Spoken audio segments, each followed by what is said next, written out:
Assalamualaikum warahmatullahi wabarakatuh.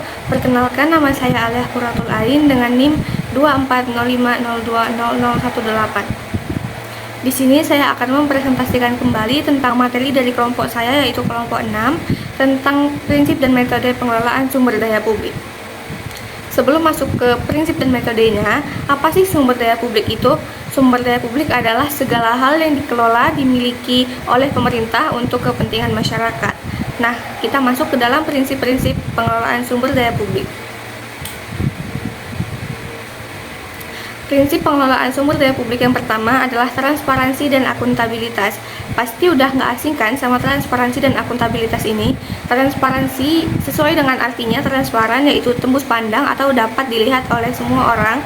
Transparansi dalam pengelolaan sumber daya publik juga berarti sama, yaitu akses informasinya dapat dilihat oleh semua orang. Seperti halnya ada pembangunan sumber daya publik yang biasanya ada spanduk di depannya dan di situ dijelaskan berapa anggaran untuk membangun gedung itu.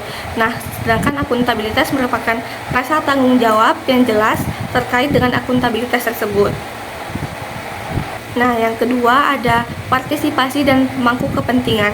Partisipasi yaitu ikut serta dalam berbagai proses pengelolaan sumber daya publik yang terjadi, serta pemangku kepentingan adalah siapa-siapa saja yang memiliki kepentingan atas sumber daya publik tersebut, kayak pemerintah, masyarakat setempat, dan yang berkaitan. Yang ketiga ada efisiensi dan efektivitas operasional. Efisiensi dan efektivitas ini juga selalu berkaitan, selalu berpasangan.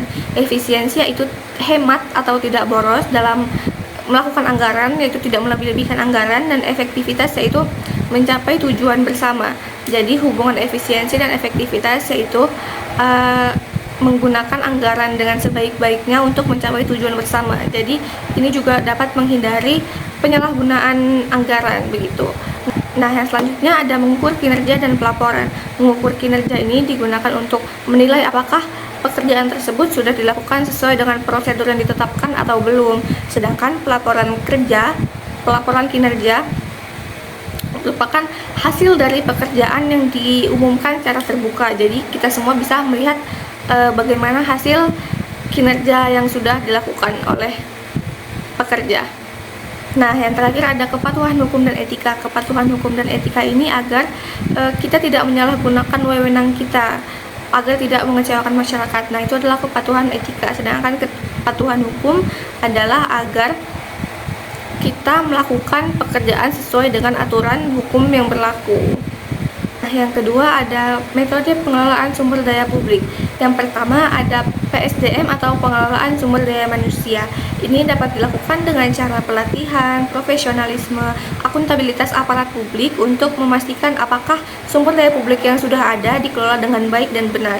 Nah, yang kedua ada pengelolaan keuangan. Pengelolaan keuangan ini merupakan proses merencanakan, mengelola, mengawasi sumber daya keuangan. Nah, itu dilakukan agar keuangan tersebut dilakukan secara efisien, efektif, dan sesuai tujuan, atau tidak disalahgunakan. Nah, yang selanjutnya ada pemanfaatan teknologi informasi. Seperti yang kita tahu, sesuai dengan perkembangan zaman, teknologi pun ikut berkembang. Semuanya sekarang bisa dilakukan secara online, seperti ujian online, mendaftar online, membeli tiket online.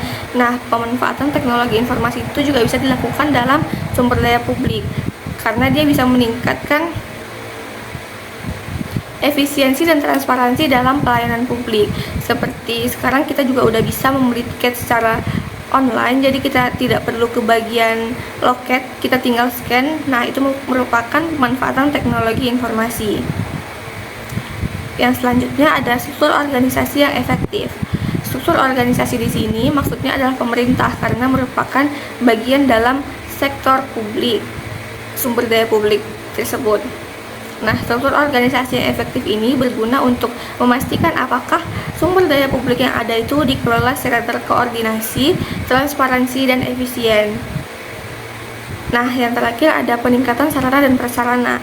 Ini juga merupakan salah satu metode paling penting karena dapat meningkatkan kualitas hidup masyarakat dengan bangunan yang mungkin bagus jadinya, dan peningkatan sarana dan prasarana ini dapat mempercepat proses pembangunan sumber daya publik tersebut. Nah, kesimpulannya, pengelolaan sumber daya publik dapat memberikan manfaat yang besar bagi masyarakat jika dilakukan dengan tepat. Jika dilakukan dengan prinsip dan metode yang tepat, pengelolaan sumber daya publik dapat memberikan manfaat yang sangat besar bagi pembangunan sosial, ekonomi, maupun lingkungan. Sekian penjelasan dari saya. Kurang dan lebihnya mohon maaf. Wassalamualaikum warahmatullahi wabarakatuh.